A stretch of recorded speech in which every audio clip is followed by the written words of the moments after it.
అలాంటి చూస్తున్నారు కదా, ఈ బిల్డింగ్ మనమైతే ఇప్పుడు లోపల వర్క్ అంతా కంప్లీట్ అయిపోయింది. చూపిస్తాను చూడండి. మనకి ఇది వచ్చి హాల్ అండి. ఇదిగోండి, ఇది వచ్చి మనకి ఇక్కడ షోకేష్ అల్మర్ టైప్లో. ఇందులో ఏంటంటే గ్లాస్ ఫిట్టింగ్ చేసి లోపల ఏదైనా డిజైన్ ఏదైనా వేసుకుంటాకి పెయింటింగ్తో ఇది సెట్ చేసామన్నమాట. చాలా బాగుంటుందండి. ఇందులో ఏదైనా మన ఇష్టం ఏదో ఒక పెయింటింగ్ వేసుకుని మనకు నచ్చిన పెయింటింగ్ వేసుకుని గ్లాస్ సెట్ చేసుకుని లైటింగ్ పెట్టుకుంటే సూపర్ ఉంటుంది. చూస్తున్నారు కదా, ఇదంతా హాల్ అండి. ఈ హాల్ వచ్చేసరికి 25 ఫీట్స్ వస్తుంది. ఇది ఇటు వచ్చేసరికి ఎల్ షేప్ అనమాట. ఇది డైనింగ్ అండి. చూస్తున్నారు కదా, డైనింగ్ మనకి ఇది డైనింగ్లో అల్మర్ అనమాట. చూస్తున్నారు కదా, అల్మర్ అయితే ఇలా సెట్ చేసాము. ప్లెయిన్గా ఉంటే బాగోదని చెప్పి. ఇది వచ్చేసరికి మనకి ఇక్కడ ఫ్రిడ్జ్ పెట్టుకుంటాకి ఇలా సెట్ చేసాం అనమాట. విడిగా ఉంటే బాగోదని చెప్పి అటుపక్క ఒక అడ్డల్లే పెట్టి పైన బిళ్ళ అనేది కలిపేసాము. చాలా బాగుంటుంది. ఇక్కడ వచ్చేసరికి మనం కబోర్డుతో ఇక్కడ డైనింగ్ దగ్గర సపరేట్ చేసుకోవచ్చు, డిజైన్ అవి కట్టుకుని. చాలా బాగుంటుంది అప్పుడు. చూస్తున్నారు కదా, ఇప్పుడు మనం కిచెన్లోకి అయితే వెళ్దాం. కిచెన్లో అయితే కొంత వర్క్ అనేది కంప్లీట్ అవ్వలేదు. ఇది వచ్చేసరికి మనకి పూజా మందిరం. చూస్తున్నారు కదా, ఇలా ఇటు వచ్చేసరికి ఎల్ షేప్ అనేది గ్యాస్ గట్లు అండి. కిచెన్ ప్లాట్ఫామ్ వస్తుంది ఎల్ షేపు. ఇటు వచ్చేసరికి మనకి ఇక్కడ ఒక అల్మర్ అనమాట, లోపల సామాన్లు పెట్టుకుంటాకి. చూస్తున్నారు కదా ఇవన్నీ. ఇది వచ్చేసరికి మనకి లోపల ఎల్ షేప్ అనేది అటకైతే వేసాము. చూస్తున్నారు కదా, లోపల ఎల్ షేప్ అటక వేసాము.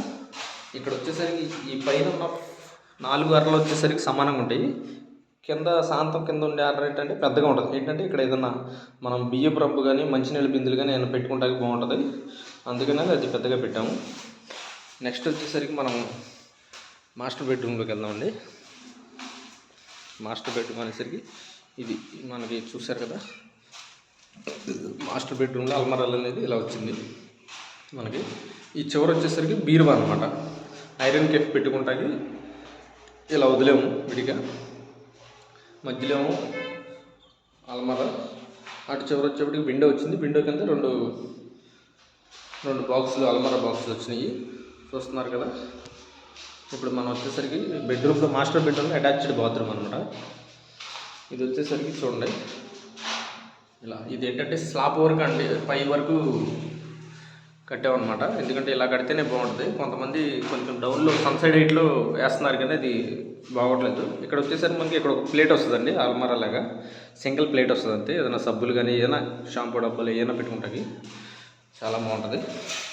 నెక్స్ట్ వచ్చేసరికి మనకి చిల్డ్రన్స్ బెడ్రూమ్లోకి వెళ్దాం. చూస్తున్నారు కదా, ఇక్కడ కూడా పైన అటక ఉంది, ఒక పక్కన అలమర.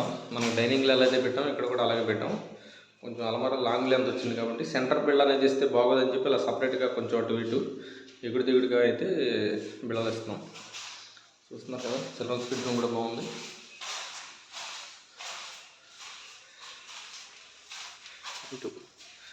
ఇటు వచ్చేసరికి మనకు కామన్ బాత్రూమ్ అండి.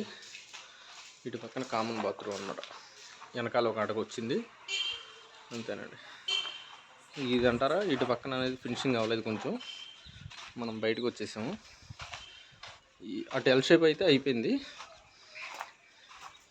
ఈ ఎల్ షేప్ వచ్చేసరికి మనకి ఫినిషింగ్ అవ్వలేదు, కొంచెం అది కొంచెం టైం పడుతుంది.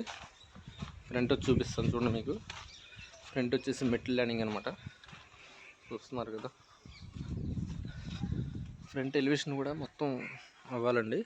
లోపల అనేది లోపల వర్క్ అయిపోయింది. ఇక ఫ్రంట్కి వచ్చేప్పటికి వర్క్ అంతా ఉంది. చూస్తున్నారు కదా, మెట్లు అయితే చాలా బాగా వచ్చినాయండి. మెట్లు మనకి ఎక్కడ అనేది ఫాల్ట్ అనేది కనపడదు. ఖచ్చితంగా స్టప్ అనేది ఖచ్చితంగా ఉంటుంది. ఎందుకంటే ఫస్ట్లో మనం వేసేటప్పుడు మెట్లు ఇలా ఇక్కడ ఈ గోడ మీద అనేది గీతలు వేసుకుంటే అలా మెట్లు కనపడుతుంది కదా, గీతలు వేసుకుంటే ఆ కొలత ప్రకారం పెట్టుకుంటే మనకి మెట్లు అనేది పర్ఫెక్ట్గా వస్తాయి. చాలామంది మెట్లు వేస్తారు కానీ కుతుకులు ఇక్కడ కార్నర్లో పోద్ది అనమాట. ఇక్కడ మనకు అలా లేకుండా స్టప్పులు కూడా తీసుకున్నాం. సందండి వెనకాల మనకి ఇటు సన్సైడ్ పూర్తిగా రాలేదు, అక్కడక్కడ. ఎందుకంటే పూర్తిగా ఇస్తే మనం ఏదైనా సన్సైడ్ మీద ఏసీ ఏదైనా పెట్టుకోవాలంటే గ్యాప్ అనేది ఉండదు. ప్రారీగోడ్ నుంచి పైకి ఎక్కి పెట్టుకోవాలంటే ఇబ్బంది పడతాం. అందుకని ఇలా స్టప్పులు గ్యాప్లు ఇచ్చి అక్కడక్కడ పెట్టుకున్నారు కదా. ఇది బిల్డింగ్ అయితే చాలా బాగా వచ్చిందండి, చాలా బాగుంది. Thank you very much. Video చివరి వరకు చూసి లైక్ చేసి సబ్స్క్రైబ్ చేయండి మా ఛానల్ని.